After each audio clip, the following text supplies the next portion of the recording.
Happy Wednesday, all. I'm here today with Luke Smith. Luke, what's up, man? Nice to meet you. Hey, likewise. Thanks. I've been following what you guys have been working on for a while. No, it's fun. You guys look like you're doing some pretty sweet things in the software you're working on, and people you're Mhm. helping along the way. Yeah, And Sumner's crushing it with that. His land insight stuff is just like always changing every week. It's like a new feature they're adding. It's pretty cool. Like I get to like tour a lot of the stuff. I'm not like on the dev side, so like when they come out with the new stuff, they just like let me play with it. It's awesome. And yeah, it's really cool like the putting the technology to such like an archaic business in a way is kind yeah, of fun, watching it kind yeah, of change how it used to be, right? I mean, so yeah, you've been in land for a long time, right? yeah. It's a big passion of mine. I started buying land deals in 2015, mm-hmm, and I started buying real estate deals in 2008. Vacant mm-hmm. homes in Detroit, just totally distressed. Banks were puking them up, kinds of properties, right? Everyone said, "You're crazy." There's Yeah, this crazy idiot from California trying to buy inner city Detroit. Like the title companies, they try to talk me out of it. The bankers, they're dumping the stuff, are trying to talk me out of it. The banks don't even want to transfer the money. They thought I was so stupid buying those houses. Like you're getting ripped off, you're getting stolen from. Those things are horrible every which way. There's no insurance. No yep, insurance. Just imagine buying a house in the U.S. with no insurance. That's no insurance if you're not living there and you're out of state. I couldn't get insurance. I had to you'd have to lie. I'd have to yeah, lie and say I'm living in the house and I'm moving in. Give me some insurance. It's the only way I could have got insurance in those houses. So it's just yep, free swinging it, right? And that changed over time. Detroit's changed a lot. The prices went up. mm-hmm. People started, the rents were awesome. You get these things for like 15 grand all in. You're renting them for like $1,200. It was stupid. Nuts, right? 2008. Cash on And cash is like you made your cash yeah, on cash was like 10%. It's insane. it's ridiculous. It's And nuts. so eventually, I wanted more of those houses, but the market cleaned up. The banks stopped puking them out, Mm-hmm. and I had to get more creative. It's like knocking door to door or figuring it out. And the people that were doing it creatively were land people, and they were getting rid of the middle people, and they were getting rid of a lot of the fees and getting rid of a lot of the BS that's broken in Detroit and Wayne County anyway. It's awful dealing with those people. It's not like you're trying to cut them out. Just to get a deal done, it's like, how do I just get my own stuff recorded and just make it happen, right? Yeah. So I started studying land dealers and learning, and Mm-hmm. um, I started testing land deals to learn the process. And the first land that worked for me was 5 acres and 29 palms. I was just mailing $500 offers, and the guy called me back and he said, Yeah. "Yeah, I'll sell the land to you, but you got to buy the other one too." I'm like, "Oh no, what am I doing?" But I Mm-hmm. bought that first two properties I bought for $1,000, 500 each. I sold one for $4,800. Like Nice. hardly any time after that, I was hooked. Yeah. That was it. I'm in. I'm like, Yep. how many more of those can I do? And where do I get the data? Where do I get the information? How do I do this? I That need a was better like broker, desert right? squares. You were like desert squares. Yeah, total desert squares. Yeah. I did so many desert squares. I mean, I was like the king of desert squares in that era. You go on eBay, it's like full. You go on, the Lands of America, the Mm-hmm. land at that time, Land Watch was really big, and Mm-hmm. maybe they still are now, but I just can't stand dealing with them. Nobody can. Um, You're not the only one. Co-star or Everybody. whatever, and their Lands of America, Land Watch, and Land and Farm. I Mm-hmm. was like one of the biggest advertisers for land in all three of them because I had Nice. land in like all their markets. I bought all their top advertising, and just Mm-hmm. dumping land as fast as I can do paperwork and just mailing it up more. And Mm-hmm. so I was doing a lot of that. Sumner gave me a call a couple of years later Mm-hmm. after I was doing a bunch of those, and he asked for advice. A lot of people call and ask for advice and help, and I'm always helping people along the way. He reminded me of that in a text message not too long ago, or one of the comments we're talking about. Jerry's coming up on the screen. Jerry done some old deals back in the past. I think Yeah, man. he's a fun He's one in the your man. group. Um, so thanks for coming on there, Jerry. And but the market's always changing. The technology's always getting better in Yeah. lots of different ways. And somewhere along the way, trying to buy better views and better properties and things that were easier to sell, like things I could pass off to somebody else to sell. I don't have to like be dancing on YouTube and TikTok and whatever to sell. I love doing that. I've sold a lot of them on TikTok. People make fun of my TikTok, but man, baby, get good at TikTok. That thing sells land. Like that's the best. Does it still work today, or is it not as good as it used to be? I haven't had the time to keep up with it. Okay. I'm sure it does. But the beautiful thing about TikTok is their algorithms. And I don't think people understand how powerful their algorithms are. Mm-hmm. I was watching or reading Gary Vaynerchuk at the time, and he's always got fun stuff going on talking about social media. And he's talking about TikTok, and you should do some TikTok, and you should how many of them can you make a day? I'm like, okay, I'm taking your challenge, Gary. Mm-hmm. And I made like 40 TikTok videos in the same day about selling some land. And this property and that property and this one and that one and blah, blah, blah. At that time, they're 15-second videos. Tell me about the hardest sales pitch of your life. Doing anything, selling anything in 15 seconds is just crazy, right? But I tried to jam it in there.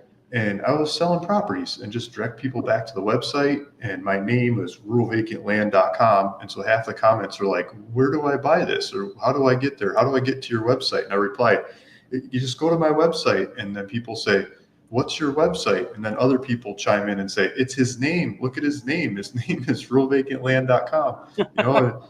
It just keeps sending them back to the website, and they could check out online with credit cards. And that was a huge piece of the business for me. Was you could buy the land with a credit card, debit card, or ACH, and you just clickety click and close, and you're done. Right? I did thousands of those. That was a technology advancement, going from no credit cards to credit cards and putting land online, making it easy for people. They could buy it at 11 at night and move in at 2 a.m. if they wanted to. That's so crazy. It just makes it easy. Right? Like the impulse purchases, like people just like, they're like, oh, might as well just buy this land. It's only $500 and, $200 a month. No big deal. Yeah. They're probably drunk when they're buying it at 2 a.m. and then they got remorse the next day and they call back and like, well, I can't believe what's your charge? And so they're watching stuff on their phone or their computer or their TV. And so you get kickback from some of them too.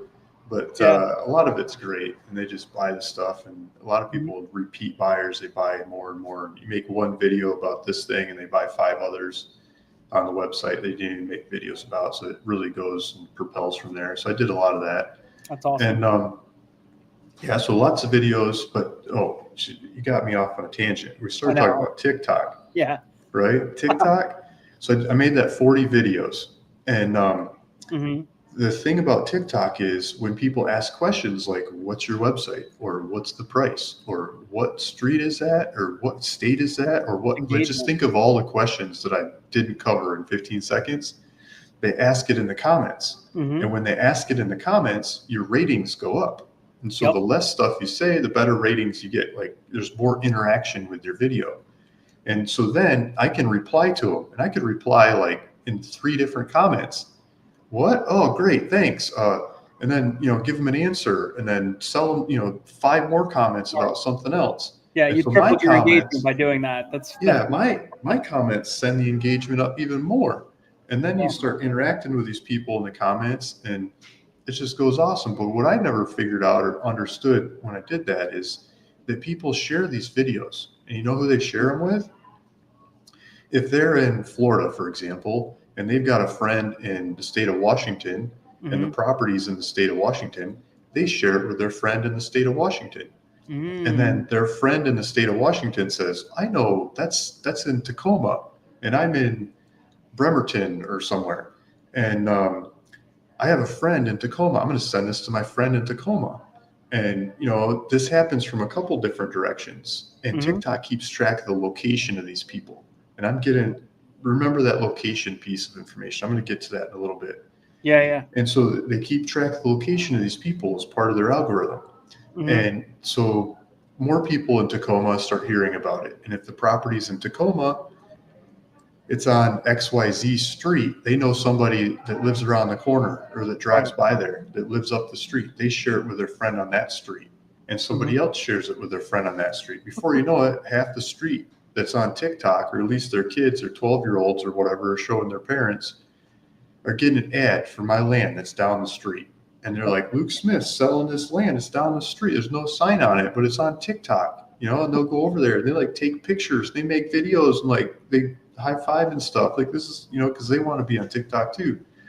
And then enough people show up on the property that the sheriff calls. And so this was a Saturday, right? And then Monday, people are pissed because there's so many people get to TikTok because it's very, very local. Yeah. That it directs straight to them. Yep. It's not a real estate app, but it ought to be. People ought to use it for real estate. That they go look at it. They like, I'm driving right by there right now. You know, let's look at this thing. And they go. And so many people park and they walk through the woods, or they walk on the neighbor's property, or they turn around in the neighbor's driveway, that the neighbors get pissed and they call the sheriff. And the sheriff comes out and they start asking everybody that's there, like, what are you doing? What's going on? And they show them a TikTok video. It's this guy, Luke Smith. He made a TikTok video about selling this property. And you go to his website, ruralvacantland.com, and you can buy it, you know, and then they get mad. They go click on it and you can't buy it anymore because somebody already bought it. And the sheriff gets my phone number and calls me. Yeah. And I got a bunch of those sheriff calls. Like that day that I did 40 of those videos in one day, I got 2 different sheriffs from 2 different states. Really? 2 different properties calling me, like within an hour of each other. It's, you know, you get other ones too. It just takes them longer. But that's 2 of them, like within that kind of timeline, I think is pretty awesome. And then the sheriff's like, you know, you tell them the thing's already sold. I'm sure the audience dissipates. You know, don't worry about it. It's got a low shelf life. So TikTok's awesome like that. I mean, I've sold like couple $100,000 properties on TikTok with a $500 checkout on the website, and then just run it through title from there. That's crazy. Yeah. It's awesome. TikTok is awesome.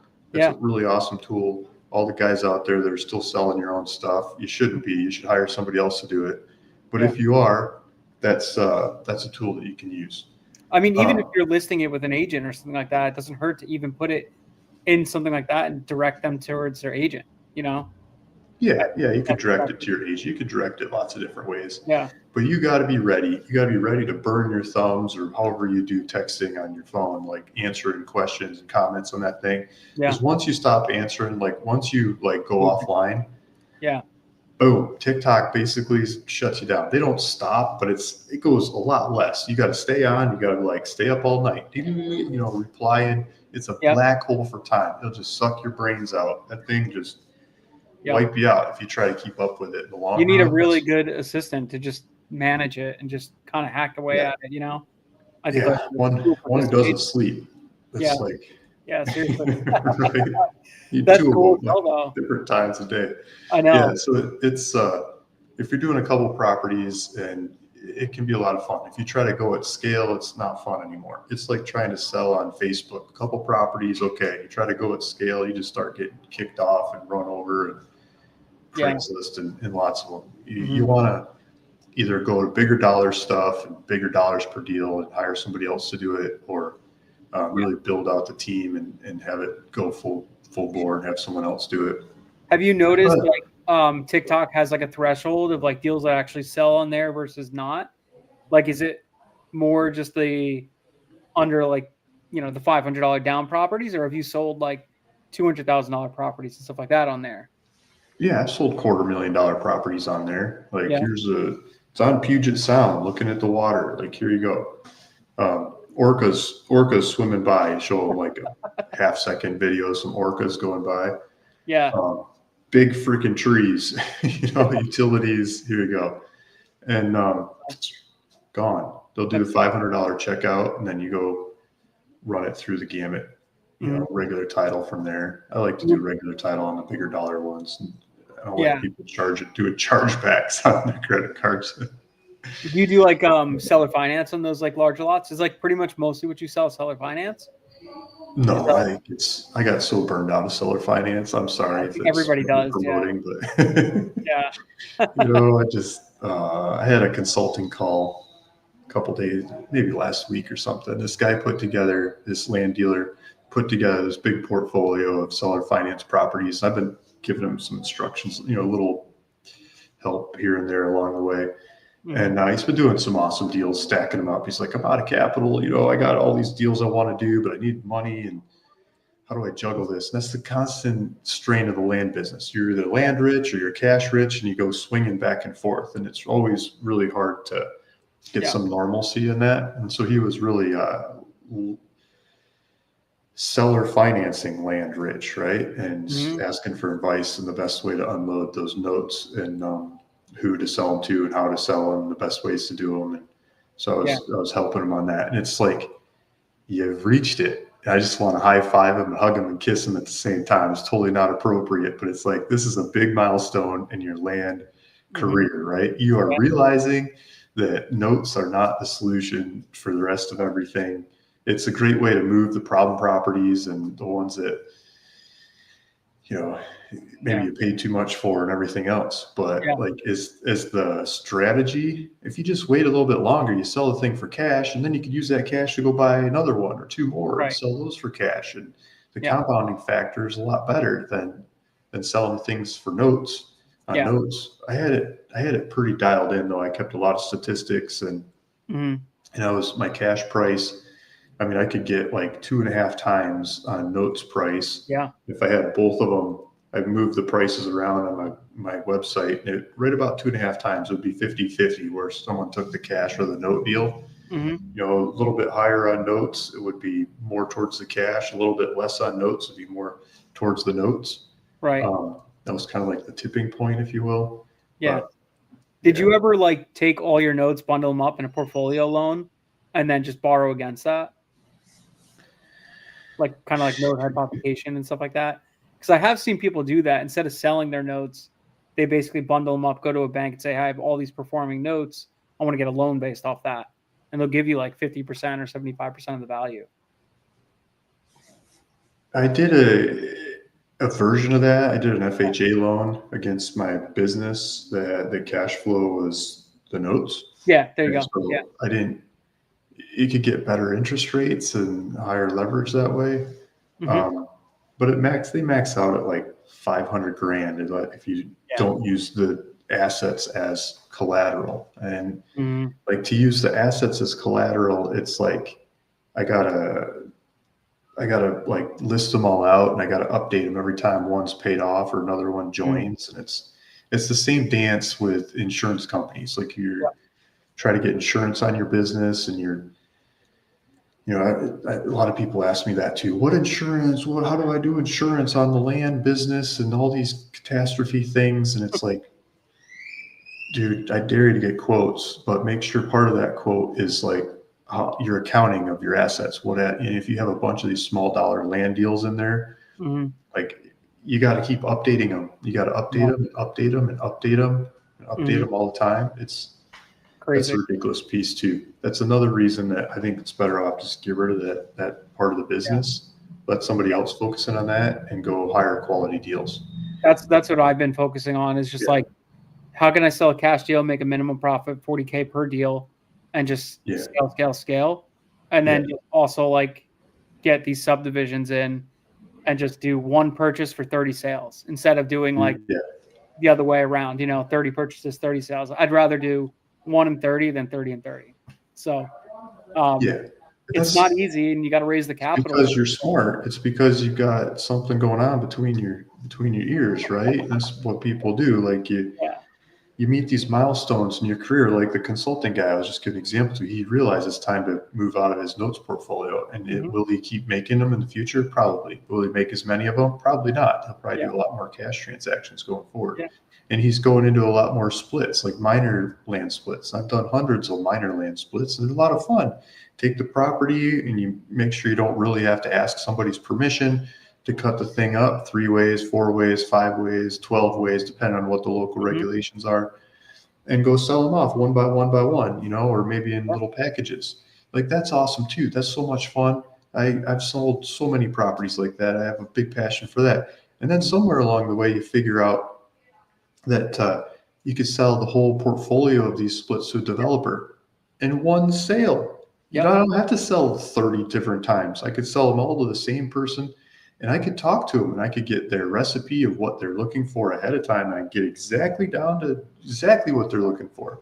The lot widths and the depths and where they want the utilities, or they don't, or they do, or they don't, how all these different things. Yep. And I could find land and I could get it ready for them and I could deliver it to them exactly the way they want it. And I can get paid so much more than doing 100 different minor land divisions. I can do it in one, and that's a beautiful thing. Yeah, and that's what builders want, because builders don't want to deal with the hassle of acquisitions and doing the whole like everything and the entitlement, all that stuff. With the time, they just want to build. That's what they want to do. So just deliver them good lots, and they're happy. That's it. You know. So I love it. It's a beautiful piece of it. So in that story somewhere, I mentioned data and location data with TikTok. Yes. I'd like to go back to that, and I'd like to bring it to what builders are looking for. Yeah, what we're talking about right now. So if you bear with me a couple minutes, I'll see if I can do that. Let's hear it, man. We were talking about TikTok, and in that story of the location data of promoting a property for sale on TikTok is part of my journey and learning about different technologies. Like you guys have this awesome technology, the land insights you've been coming up with, all kinds of bells and whistles to sort, slice, and dice and figure out what land to buy.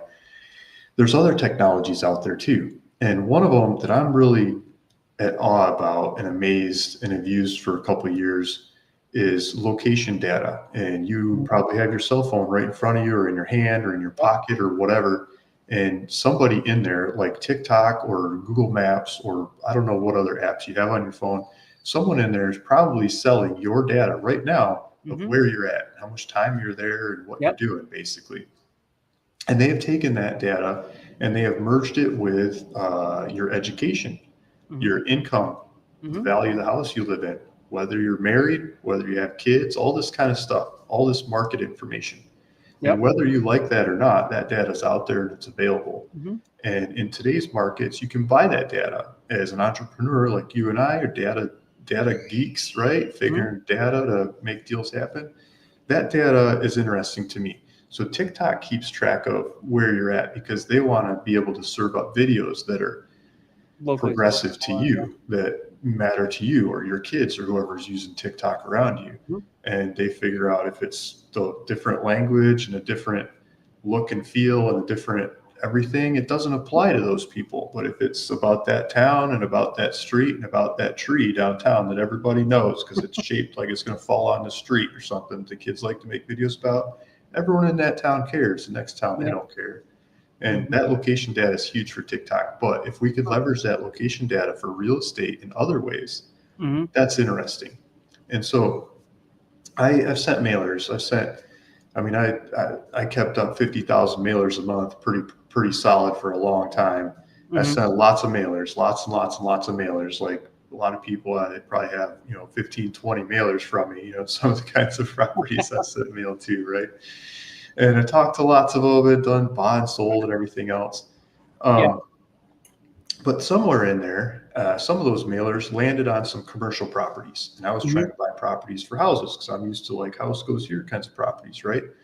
And in commercial properties, you get the same level of business in one part of the country as another if you're selling the same hamburger, for example. But if it's in like Beverly Hills and you're trying to get some nice fancy land, the commercial property that's like across from McDonald's, looks like another McDonald's goes there, it sells for a lot cheaper than what the houses go for, or the land that the houses go for on, right? Because it's like going for the business levels of selling hamburgers. Right. And I'm simplifying it, but you get the idea. And I started getting some of those kinds of properties, and they're commercial, and like a business goes here instead of a house. I'm like, this is worth more. If I could figure out what business goes here, and if I could find that business and sell it to them or build it for them, or what does it take to get the highest and best value out of that land, I want to keep a piece of the difference. And so I started studying that, and that's where the location data comes in. The technology has been progressing, and now you can buy location data. And I started getting into buying different location data from different vendors, lots of different ways. And so now you can see like who goes to eat at what fast food shops, or they go to shop at what grocery stores, and where are they coming from? The traffic going down the street. That traffic data is beautiful. It's like from yesterday at 2 o'clock, between 1 and 2 o'clock, you can see how many cars went down the street. Yeah. In the past, it's like, okay, 5 years ago, somebody took a traffic study on the street next to this street, and maybe that is applicable. Mhm. No, today's data, it's like you can see for real what's going on Real in time, yeah. traffic, and that traffic is worth money if you're trying to do a retail business that sells something to the people that are driving by, like a McDonald's. Yeah. And the data sets also start locating all those different restaurants, and you can start doing data. Who goes here? Okay, if my neighbors are this one, and this one, when people that have this kind of income and this kind of education and this kind of disposition go shop at these 4 or 5 restaurants, they usually shop in other markets at this 5, 6, 7, and 8 restaurants that ought to go next to these ones. Why aren't they here? Why can't I reach out to those guys and say, build your shop here, or I'll build it for you, or I'll lease it to you? And lots of them will come do a ground lease, and Yeah. they'll build the shop and rent it, pay you rent for the rest of forever on that thing. Yep. And to me, that's much more entertaining than selling the land on, on terms, because you I get a credit tenant that is much more marketable. You can borrow against, like you were just talking about, going to the bank and borrowing on the notes. You could take that. You could go to the bank and borrow on the back of those guys really easily. like a debt service coverage ratio loan, like Yeah. DSCR. It's essentially the same thing, yeah. Yep. And the banks look at the credit rating of the tenant and they go, oh yeah, I'd love to have Starbucks. I'd love to have, Yeah. Dutch Brothers or Aldi grocery stores, be even better. Yeah. Love to have them on, and they do a piece of paper, so the rent goes straight to them, and then they give me the difference. And Yep. those kinds of deals are extra awesome, and creating them, I think, is even more beautiful. So I started buying up a lot of those kinds of properties and pitching it, and learning, getting on the phone, sending emails, getting in front of them, hiring every broker that says they can do this across the country, and testing and comparing and keeping track of who can do it the best, and figuring out the best of them to give them more properties. Yeah. And now it's like, you name it. And I probably talked to them 2 days ago or 5 days ago or 8 days ago. I talked to all these brands, and I just keep talking to them and placing different properties. People are That's coming back amazing. and forth. I love doing that. I think that's a much more awesome way to increase value. I think out in the future, doing that, figuring that out on these QSRs, I'll be able to do splits where I take, put an Aldi in the back and then put a couple QSRs in the front.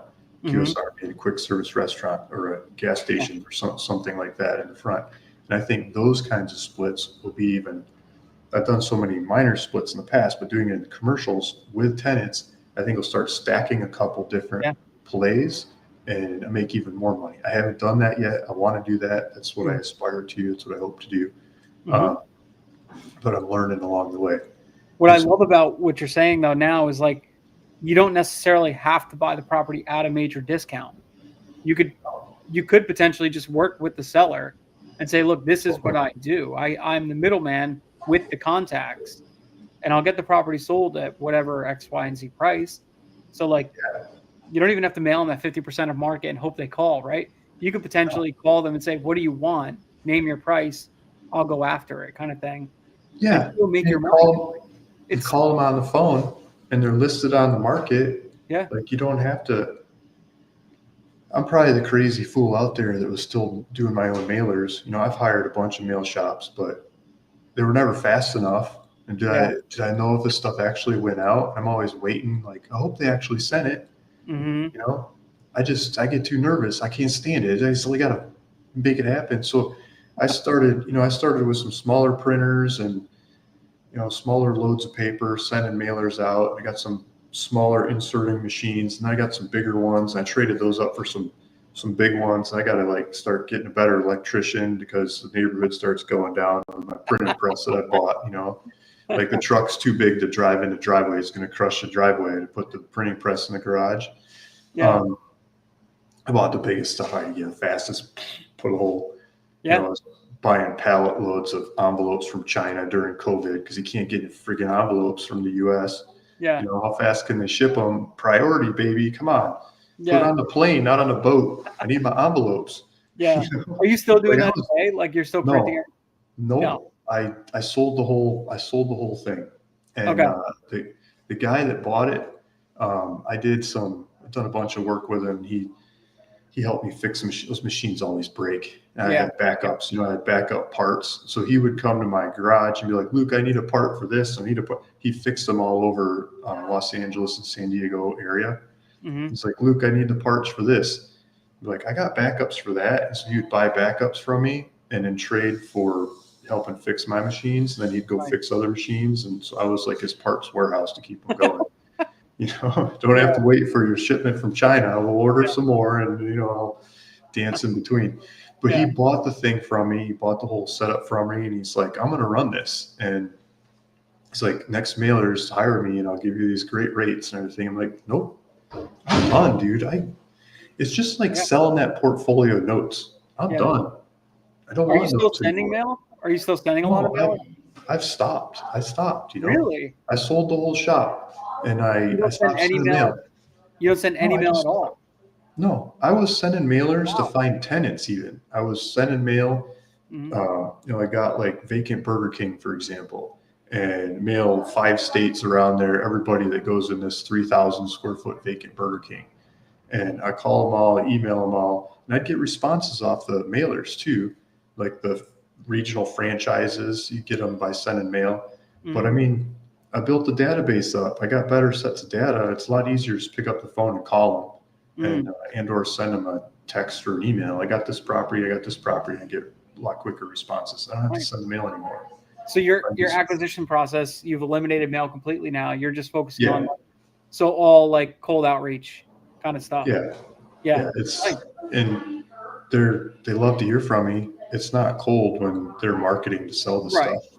Right. And the price is vacant and I could change the price to full and keep the difference. And just like you said, you don't have to buy the property. I just call and say, I'd like to, and I tell them exactly what I'd like to do.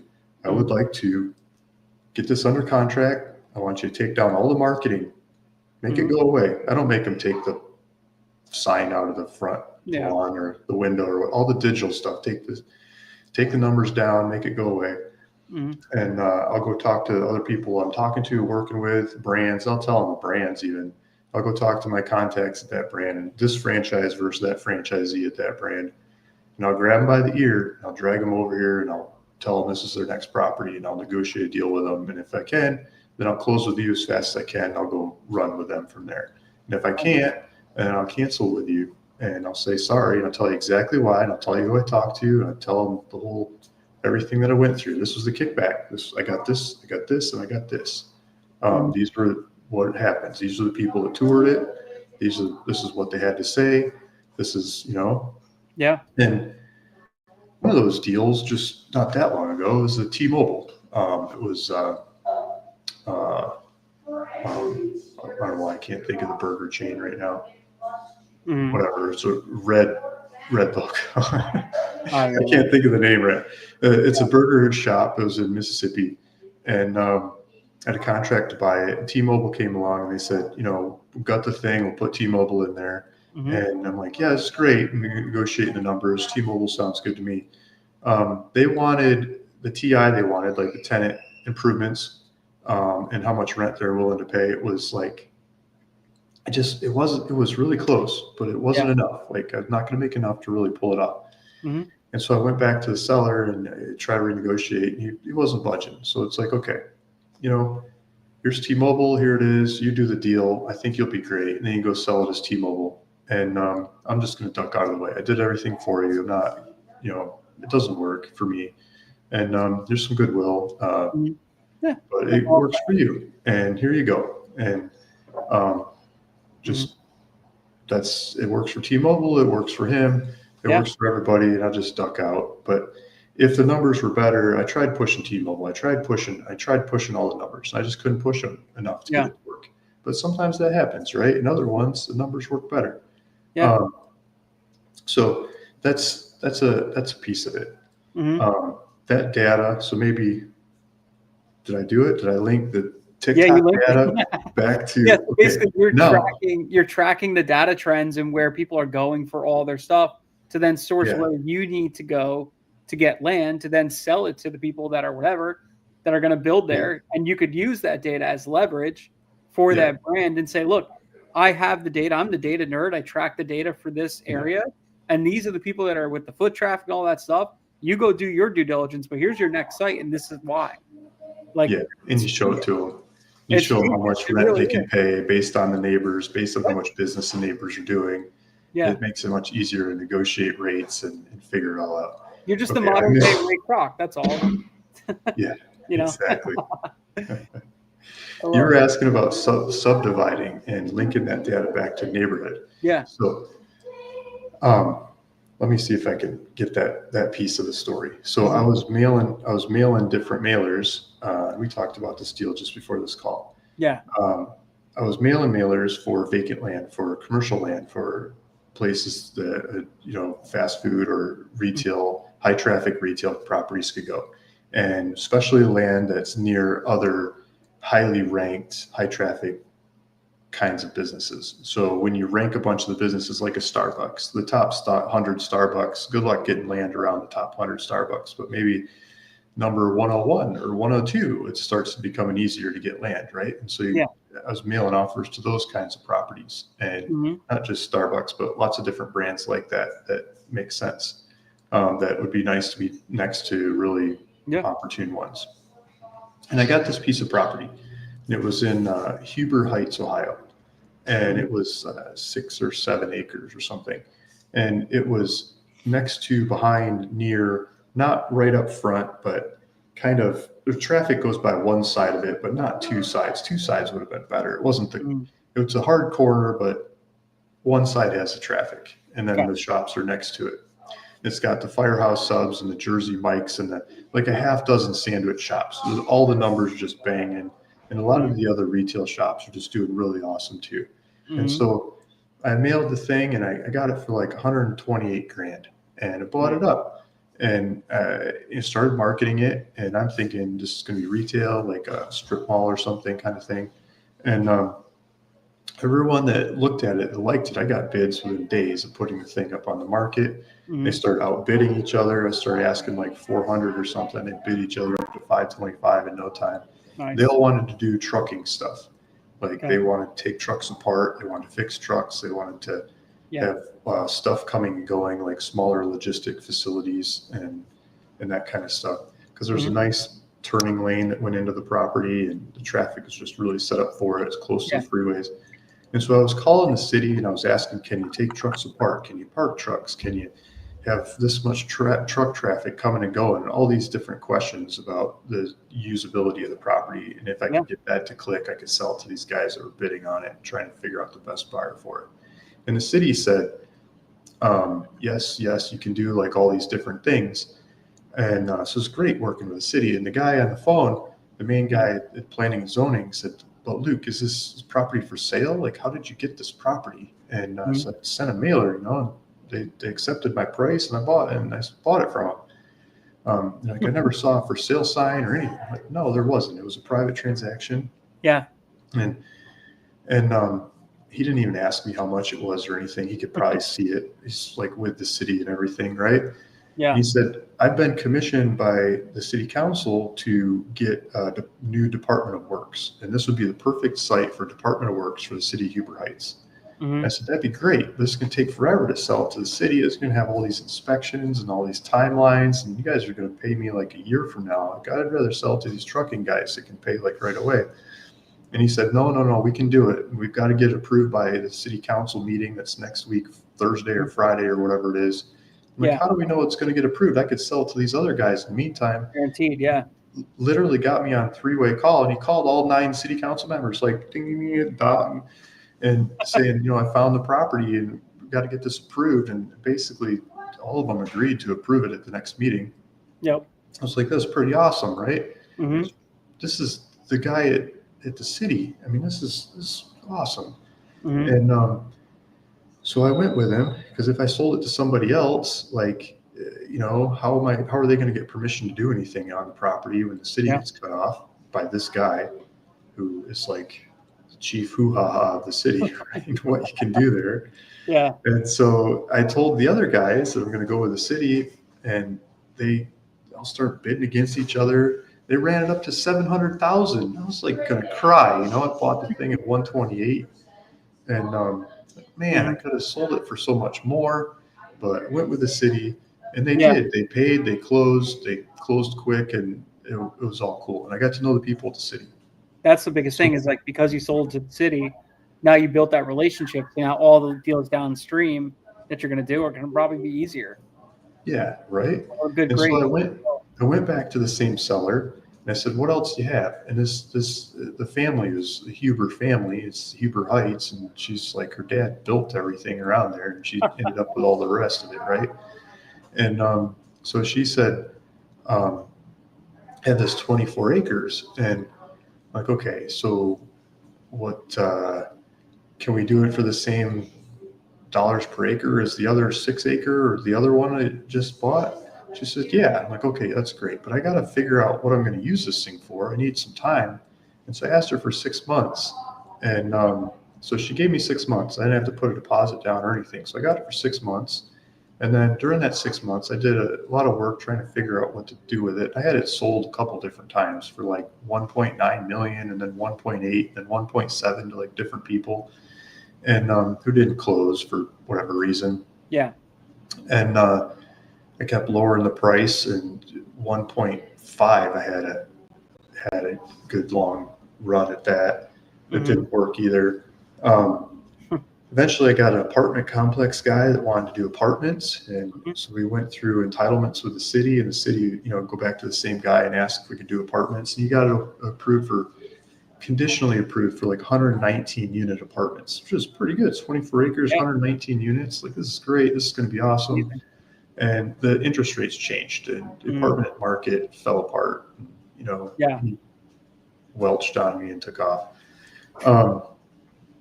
And then but I learned that one of the hiccups through the city on that was that the city didn't collect, I don't know the right term for it, but taxes. They didn't collect their toll when the thing's built, right? So if you built a house or a townhome and you sold it on market, the city would get $3,000 or something per unit that you sell. And they could add this money up and the money that they get over time from the improvements that are there in tax revenue. But that click in the front end meant a lot to the city because they could use that money to improve the roads. They could use it to improve the infrastructure, make sure the sanitary system can support all this extra development. There's a big sewer system and water system and everything there, but they still need to like buff it up to support it. And the apartment guys were asking like $4 million worth of help on utilities to make it happen. And so this new guy came along to do the entitlements. He said he'd buy it and all the timelines and everything figured out. So he went at it and he did townhomes. So he pitched the city on townhomes and like, can we do townhomes here? And the city loves the idea. They're all for it. And the main question they had was how much do they get on the sale of each of these townhomes? They're doing the math, like in the live community calls in front of everybody, open forum meetings that we went through, a couple different meetings, and they made them happen. And they're calculating that they get this tax in the front and they can use that to do their utilities and make the improvements and just make it awesome, right? And so they approved it. It's like put a couple extra trees in here and a sidewalk over here, and approved. And these guys, they hired the best engineers, like the same engineers that are doing all the work for Walmarts all across the country, and big name engineers. They paid top dollar, I'm sure, for that.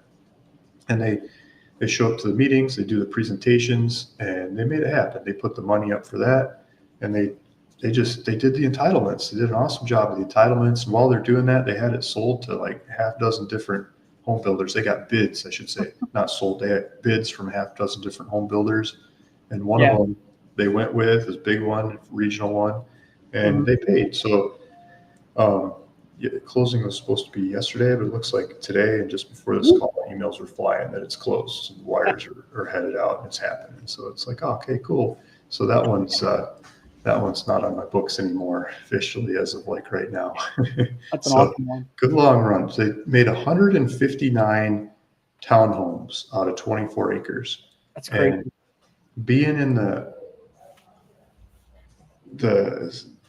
sidecar or whatever of of these guys doing it was beautiful. It makes me want to do it out into the future, or just hire these guys to do it Yeah. on the next deal, the next deal. And so I got the exact recipe of what they're looking for going forward. Hmm. I can go find properties for that, and I can target them in lots of different ways, lock them up in one way or another, and serve it up to them. Get some time on the property, take it to these guys and say, does this fit your bill? All these different things you're looking for, and if you're ready to go for it, maybe I go raise the money or put the money together to take the thing down, or negotiate with the seller price to get the timeline that they need to make it happen, and do some owner finance kind of deal, and just let it go. And so I could deliver their benefit to people. And that's where understanding land, I think, gets to be much more profitable per deal. And tools like you have, I mean, that could be one of the ways to target those kinds of properties. There's just lots of data sets, lots of different intricacies of figuring these out. And it started like going back to that TikTok advertising and local data, and taking it into high traffic retail stuff. And high traffic retail spills over into where neighborhoods are happening, where they're improving, where people like to build, where they can sell homes, and more attractive places to be. And that's real estate. That's the beauty of real estate. And seeing that, understanding it, there's a lot of deals to be had. Lots of different ways, all kinds of different ways to make these deals happen. And that's the thing, is not just being like locked into one niche and one thing, right? It's about exploring different things and exploring and kind of finding those little things. Like if 1,000 people are doing the exact same thing as you are, maybe deviate a little bit and do something different, right? Yeah. That's kind of what you did. You're like, well, how can I still do land?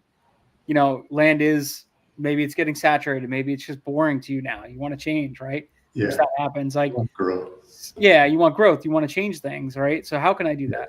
Instead of just being transactional, like buying from Mary Sue and selling to Mary Beth, and like doing that 20 times a month, it's like, okay, this is boring, right? Yeah. Well, how can I get Starbucks on the phone, and then how can I set up this and like sell them 20 properties over the next 2 years or whatever the case would be? Yeah. And they'll tell you exactly what they're looking for. Yeah.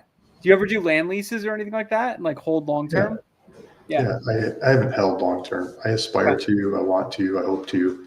Yeah. But you do a land lease with one of the big names, and it's so marketable. Like you can sell it. Yeah. That's where you can do double closes, like from the land style deals. You guys are always talking about double closing vacant land properties. You can double close land leases too.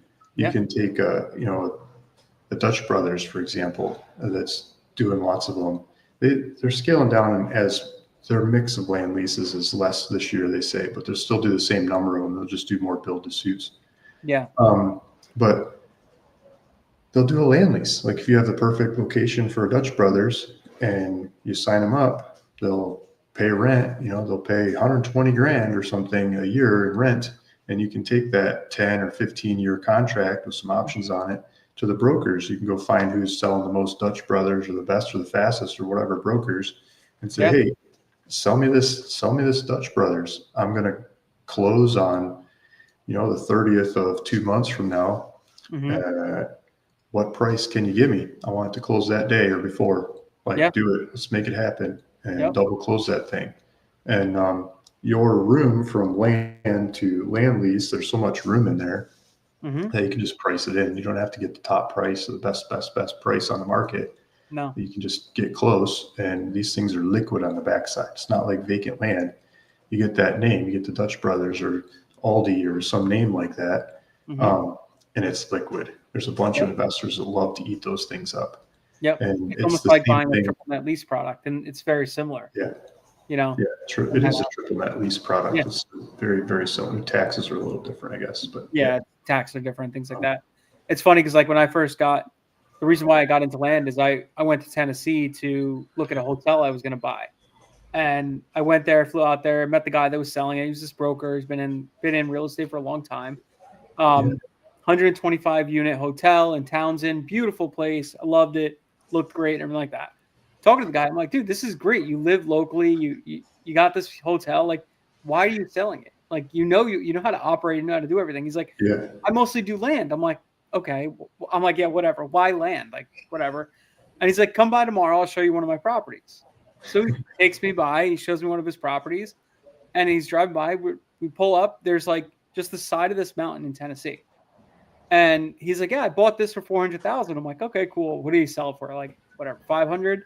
And then he starts telling me, now we start driving through the subdivision. He's telling me all about it. And he's like, yeah, I chopped this up. I did like 70 by 60 lots and blah, blah, blah. And then what I did is I bring the builders in and I connect with them. And then I help people build their like 6,000 square foot, like thing looking smokies and all this stuff. I'm like, wow, it's crazy. Yeah. And I was like, so where do you make money? He's like, well, I built the subdivision. He's like, I subdivided it and then I sell the lots. I do some seller finance. I do some land leases. I do all this stuff. I'm like, really? And he's like, yeah. And then so far I've made about 12 million on this one. I was like, yeah. I was like, I'm sorry. Wait a minute. You made how much? So then like totally started going down the tangent of telling me everything about it and like why he did it. And it all started with when he was in like his 20s. He bought a piece of land in Florida and threw like a couple little like 400 square foot like brick buildings, basically, like whatever. And he kept the land but sold the property and just leased it out to them. So he's like, I took like a junk like $500 lot, and instead now I'm making $99 a month per property for 99 years.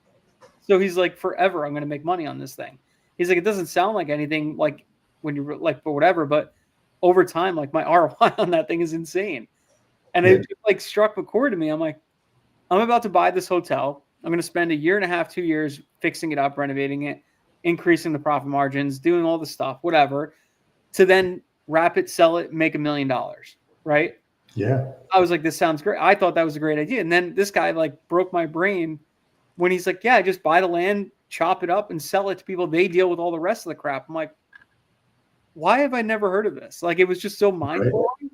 And I've been in real estate at the time, like 13 years or something like that, with 12 years, something like that. So it's like, it's not like I'm new. But it's just, you never like, land is always one of those undervalued assets you just like forget about. Right. Yeah, you don't think about it different ways. It's so many different ways to slice and dice it. Yeah.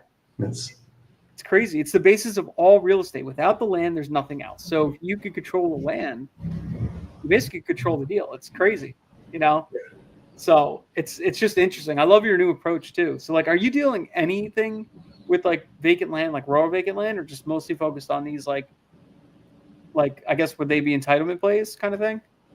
Yeah, I mean this one, today's closing is entitlement kind of play. If you look at my YouTube channel, ruralvacantland.com on YouTube, it's I think one of the last videos I just posted was for a vacant piece of land. It's like, I want to buy your land. I make these little videos as part of the sales pitch to buy someone's land. And it's a vacant piece of property. It's the first right-hand turn off of the freeway. And there's a new Starbucks across the street. There's a brand new Dutch Brothers, a brand new dental office, a brand new tire shop, brand new something else. I'm going to forget them all. Yeah. But the Starbucks is like 98 percentile or something crazy. It's a crazy Starbucks. And I think the people that are selling it don't know that, or they don't understand. And the property's got like a big billboard sign on it that doesn't have a lease. I mean, first thing I can do is lease out the billboard to Lennar or Clear Channel or one of those. And then I can put a drive-through. I could put a fast food shop on the property, and the seller is a gas station. So I can't do gas station, but do another fast food shop and just go to all the big names and see what big names I can put there. There's a bunch of room for them. Yeah. And who wants to be right across the street from like one of the top Starbucks in the country? Come on, put you right here. And that should be an easier sales pitch. That's a piece of vacant land. Just go for a ground lease and run the data. See who goes there, and then contact them, and probably know who's already on that list without even running the data. Just start calling them. Yeah, if you start looking at like Starbucks, there's always like the same like kind of names that follow suit depending on the market you're in. Like if you're in Mississippi, it's probably like the same people. If you're in like Arizona, it's the same people. It's kind of like they all kind of go together. It's like Starbucks is the typical anchor store nowadays. So whatever kind of follows around it is what does. So that's awesome, man. It goes bigger too. Like yesterday, I got a phone call from one of the brokers, Joe Kakamo. His name was familiar, right? And I talked to him a long time ago, But he called because I clicked on one of his listings on Crexy. Crexy is like, if Yeah. you're used to dealing land and, land.com or Lands of America or Landwatch or all those things, for commercial property, Crexy is like the equivalent of those kinds of websites, I think right? they're all the same, right? Aren't they all owned by the same people? Crexy, LoopNet. Crexy's not owned by CoStar. They just Okay, did a LoopNet is. financing. Yeah. It's not, yeah, LoopNet is owned by Yeah. CoStar. Okay. They just did a financing. They won't say publicly the numbers, but I got some kind of hints from some of the people there that it's north of 100 million bucks that they just raised in the last round. I think they raised like 34 million in ABC rounds, like, and then now this D round I think is a bigger dollar one. Really? And they say they're putting all that back into the technology of Crexy to beef it up, and they'll probably go for IPO or something later on is probably what they're doing, right? So they've got a lot of technology, and the technology that's beautiful. There's a lot of different beautiful things about their technology, but one of the beautiful things is that when you're selling stuff on their website, and if it's land, or buildings, you can put as many of them on there as you want. It's not like LoopNet, or you can put 10 on there for this subscription. Crexy, you can put them all on there, and it doesn't cost anything. But if you pay a little bit, a monthly subscription rate, you get the contact information of the people that are looking at your listings. The free version gives you, like, you can message them through the system. The paid version gives you their phone number, the other websites, or the other properties they're looking at. So if somebody is looking at corner properties, and a lot of them are Shell gas station, and now he's looking at a whole bunch of corners in Ohio or Indiana or something, you can see his what he's going through. He's like, oh, this guy's looking for Shell gas station locations in the Midwest. He's looking for corner. He's looking at high traffic. You can see what he's doing. Yeah. And you can call him when he clicks on your property, like, hey, buddy, I see you're looking at my property, and I see, you look like you're looking for the one on the corner. You want to put a Shell gas station there. My property doesn't have a Shell gas station. It's got Sheets. Sheets will do a lot of volume, but you can do higher price and better customer service, and nobody in line over here at your Shell. You know exactly what to say when you call them. And it puts the data in there in the system, right? And so the brokers that use that to understand that when you're the one employing them, they see these people come through and they look at their property and they pick up the phone and they freaking call them so fast it's ridiculous. And so this Joe Cucamo guy called me for one of the properties I clicked on yesterday, and I pulled it up and I said, you're the broker that's got that standalone Sprouts in Nashville. He's like, yeah, how'd you know? Because I studied that property. It's a beautiful property. And you're talking about, what goes next to a Starbucks. I'm looking at this Sprouts because across the street's a Walmart, and the Walmart's like 80 something percentile Walmart. I think it's like 85 percentile kind of Walmart. It's like top 15% Walmart in the country. It's not the best, but it's pretty freaking good. Top 20% is like where I want to be doing business. And they bulldozed a True Value hardware store, and they put the Sprouts on there. And I was looking at it because I did a deal with the guys that did that. It was a group out of South Carolina on another property in South Carolina. I know the developers from selling them land on another front. And I was looking at the numbers, looked how much they paid for the property, how much they borrowed. And I'm like, looking at him, like, where's your listing? He's like, well, it's under contract. I'm like, oh, congratulations. Was it $12 million you've been asking? And he's like, no, we lowered the price into the 10. So it sounds like they probably got about 10 million bucks. They got this thing under contract for. And that's like exactly how much they borrowed and paid and put. I think they're just walking out, breaking even. Right. I said, I started asking about the deal and how's the deal. And it's like, well, they're not too happy about it because it didn't sell. Like, they when they did the deal, they were going off of older cap rates, and the cap rates have come down in today's market. And to me, they just paid too much for the property. If they didn't pay the 3.3 million bucks for the property that they paid, and they paid like $1 million for the property, they could probably have a $2 million spread on this thing, get all the rest from the bank. And the way they structured it is they got a contract to buy the True Value. They went and they talked to Sprouts and said, Sprouts, you go here. And Sprouts said, okay, we'll sign up. If you build it, we will come, kind of thing. And they went to the bank and they borrowed all the money. And they didn't put up much money to make this deal happen. They're paying like some brokers and some closing fees and stuff. And they're shooting at a they're trying to get 12, but now they're getting probably 10 for a kind of deal. And it's about the data being across the street from Walmart. Not that Walmart has the say on that property. It's a standalone property where they don't say, you can't put a grocery store here. And looking at the other Sprouts, and if it works for Sprouts, it's Aldi's and other ones that are growing even faster. Right across the street from Walmart, right across the street from Target, around the corner from Lowe's and Home Depot. Is there a Publix in the area? Not in this market. It's probably Kroger. Where's the Kroger? Where's the Publix? How much business are they doing? Are these all like top 20 percentile shops? What's the rest of the land there? Could I buy something, bulldoze something else and go to Sprouts? Could I add to Aldi? Could I add to Sprouts? It's the same calculation. It's data to figure out who goes there on land. And it doesn't even have to be vacant. At those prices, you can bulldoze stuff and build new things. And I haven't done that yet. I study that. I look at it. And the broker calls about a different property. And I was jumping on him. He's like, he was pretty surprised. I have a good friend who does something kind of like he's more focused on like what the hell is he? So he basically buys medical buildings or something that would be a medical building, right? And then he focuses on finding anchor tenants that's going to stay there, because typically, like, you think about your average physician, they build a base and they stay there for 30, 40 years because they built their entire like community around them, right? Or they're investing $2, $4, $10 million in equipment for an MRI machine or whatever the case may be. So he's going out, he's trying to source properties, land and building, and he'll basically come in and say, hey, look, we'll build to suite, exactly what you're looking for. We'll provide financing even for the equipment that you need to build this. And, you go, you do your thing, you come in, it's a triple net lease, and that's it. What's amazing about what he's doing is like these guys, these doctors that are coming out here that like want to do this practice, they can't get financing for a $12 million MRI machine. So they're coming in with third party, like private funding to fund it, doing that. And then he's like, I love it because I'm just sitting there collecting a paycheck for the next 40 years from this tenant that's going to be there forever.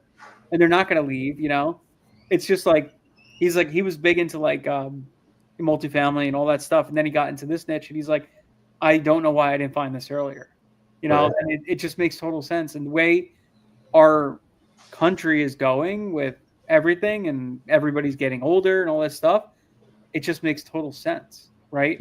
So he like looks for communities and like he tracks the data, looks for communities that a lot of elderly people are trending towards moving to, and then getting in there, connecting with the doctors that are going to build the facilities that then take care of these older people. It's like, the data is king, honestly. If you could find the data, whatever the data you're looking for, whatever it is, find that data, focus on that, and then really just like build your business around data. Like that's really what it is. It's crazy. That's what it is. It gets going more and more. Where do you find your data sources? Like, what's your main thing? I mean, obviously TikTok, but like, what would be considered like a data source for you that would make sense to then go find land and all that?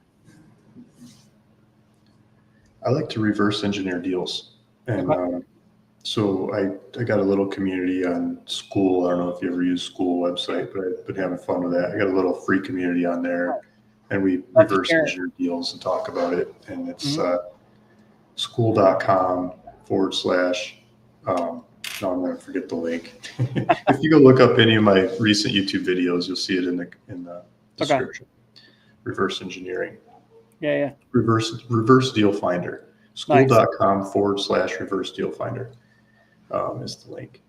And so I like to look at deals that are happening in the marketplace. I like to look at ones that are happening because the laws are allowing them to, the market's allowing them to, the finance is allowing them to. And I think when we see current deals happening at current rates and current prices, that's a much better piece of data to go off of than what was happening last year before the interest rates changed, or 2 weeks ago before tariffs started changing. We want something new. And so we want to see what it is. I want to know what the brand is. I want to know the specifics. I like, for these kinds of retail properties, I like to know the traffic, the demographics, what's going on there, what's the zoning, what is that avatar. And I like to tear that deal apart and look at that avatar. And then I like to take that avatar and go find a place, go replicate that avatar to other properties. And can I get it to work for other properties? Mm-hmm. And when you do that right, you start with a deal that has all the traces. It says what bank's being used. It says who the buyer is. It says who the tenant is. Lots of times when they're on the market, like Crexy.com, and the broker puts the presentation together, they'll even say the name of the tenant. It's XYZ LLC. And they might not give you the contact information, but you can call them and you can do due diligence on it. Oftentimes you can get a lease. You can ask that broker. That broker has their contact information in their trust. And you can usually look that company up in whatever state and records and skip trace them and contact them from there too. You got your tenant. And so when you're reverse engineering one of those deals, you got the ingredients to go find the right property. That's where I like to do it. I like to do it with deals that I'm doing myself and that are happening, and ones that are in the marketplace that other people are doing and happening. Like that Sprouts deal. I don't have one of those in my network to go off of, but I can look at the markets and I can look at the other ones that are happening there, and I can tear those apart. And then I can join in and I can be there for the next one. And I think that's a beautiful way to find that data. I don't know if that's what you're asking. I think you're asking about who do I pay money to buy data from? Yeah, there's no like true data source. I guess you could track trends and stuff like that and follow data sources based upon like, I don't know. I guess like they're another data source. Like that. Yeah. I like your medical building example. I have a vacant piece of property. It's like 0.6 acres. And I'll say South Carolina. I'm going to leave the city out. And I put it up for sale, and I've got 4 different bidders on it right now. And the broker keeps saying, we're doing highest and best and don't take this one yet. But I fell in love with one of them. And one of them's a data guy, and he's got data sets for what do you call it when you need like to see a doctor really fast, not go to the emergency room. Oh, like a Medi Center or whatever. Like, emergency medical kind of center, like a local neighborhood one. There's there's a proper word for that. City right? MD, whatever. One of those. Whatever those things are. Urgent care. So he's got data sets of who's got insurance, who doesn't have insurance, who's got this education, who's got this income, who's got this, and putting it all together. Where are the doctors? How much access to doctors do these people have or not have when something goes wrong and they want to go to their and go to one of these emergency medical kinds of centers or community neighborhood, like the kind you see in a strip mall or sometimes they're standalone. And he does this for clients, and he finds locations for them with his data sets. And so he says he's got one in tow that wants the property and they want to go build it out and make it happen. So we could sell it to them and that'd be great. But the data set on that, like, wouldn't that be a great partner to work with? I can't wait to do a deal with someone like that because I can take in more property to say, who are the tenants that go here? Who does this make sense for it? Maybe it doesn't make sense for the coffee shops and the fast foods, but it makes sense for the medical, or maybe the medical is a better one than the fast foods and the coffees and the others, or the tire shops and the gas stations and everyone else. Maybe the medical goes up there. Maybe they're higher rent paying. And so it's a different use for the same kind of property that still likes to have high traffic in front to sell their wares to and have a sign out front. That would just be stacking another play on the same kinds of plays that I'm into. Like, how awesome is that data set? And then there's other guys that do that for dentists. Like, wouldn't it be cool to have their data set or have them on, speed dial to say if this is where the next Aspen Dental or whatever dentist office goes, like go build dentist office. So if I had the emergency one and the dentist one and the fast food ones and the coffee ones and the gas ones, like you can take bigger pieces of property and put all the different users next to each other. And just really stack it up and make those things worth so much more money. I'll have to talk to a friend of mine. He owns a website, Data Syndicate, and what he basically does, he sources like property data, like people's data and stuff like that. Like if you're, city data, all that stuff. So like anybody who goes on like, the water meter list and all that stuff, gets it live every day from the city. Nice. So he has like all these accounts, and you could buy like a specific city or a specific county, whatever the case may be, and like you own that county, you're the only one that gets that fresh data every day. And it's all skip traced here, whatever. It's awesome. Really great company he runs. I got to ask him, maybe he's got connections or knows how to find that data because he's such a data nerd. Like, I'll ask him and I'll connect him. He connected with you. He's a great dude. That'd be cool. Yeah, and he could probably help like point you in some directions, or even connect you with people that like geek out on this stuff too, because he is total data driven, data nerd. Like that's what he loves. He's been a wholesaler for years and like all this stuff, and he's like, he realized early on, he's like, wholesaling is not about the houses, it's about the data you get, and the first one to that data, you can be first to market, and then you can lock up that deal. He's like, you don't have to have the best price, you don't have to have the best terms or anything like that. You just got to be there in front of them first, and that's really what it takes. So it's super smart. Two parties together. Yeah, exactly. So this is awesome, man. I freaking love it. We should do another call. I want to go more into like maybe some of these deals and stuff like that. Maybe we could book another one. I'd love to. I love talking deals. I know. I love talking deals, and I just love this is like such a refreshing approach towards land, because everybody's like, how can I buy low and sell high? It's like, well, not everybody could do that. Okay, you're gonna get some deals, and it doesn't always work. There's deals that go wrong. There's deals that go great, right? But the more deals you do, the more you realize you don't have to. Yeah, you don't have to. I don't want to do it. I don't want to do like people want to talk about like volume of mail. Like, oh, I'm sending. Yeah. Like, it's like a big measuring contest. Like, oh, I'm sending 20,000. Oh, that's it. I'm sending 40,000. Oh, that's it. It's like, oh, I'm doing 10 deals a month. Oh, I'm doing 15. Yeah, it's like I'd rather do one deal a year and not have to worry about anything else. Like, just give me one really big deal that I can take a whole year and work on. See you later. I'm good. I don't need the. I totally agree. It's like, you can use my pictures of my mail machines and the Penske truck rental to get to the post office. Like, just make fun of that stuff, throw darts at it. Like, what was I thinking? How stupid am I, right? Like, but it got you there, right? It got you where you're at. But it's like learning curve stuff. It's the learning curve. I mean, it worked, but then you realize, like, you grew up and you're like, oh my God, I did all that when I could just do one of these and I don't have to do all that. Yeah, and it's just like creating that mindset shift. Yeah, much more accurate. Yep. I was flipping houses and I was doing a lot of them at a time, and it was great. And after we did like 400 or whatever, it was like, okay, I'm done with this. Like, this is annoying at this point. I'm like, I need a change. That's why I got into like, well, why would I do that? Why don't I just flip hotels and like whatever? And then the next month I had 5 hotels under contract, from Tennessee to St. Lucia to all this stuff. And then it just like went into this whole crazy mindset. I'm like, I'm doing all these little deals just to make money. Why don't I just do one big deal that makes me 10 of those little deals money? Yeah, that's what it's all about. It's the same thing with land now. I'm like, I could do one little deal or 10 of those a month, or I could do one a month. I don't know. Yeah. Just crazy.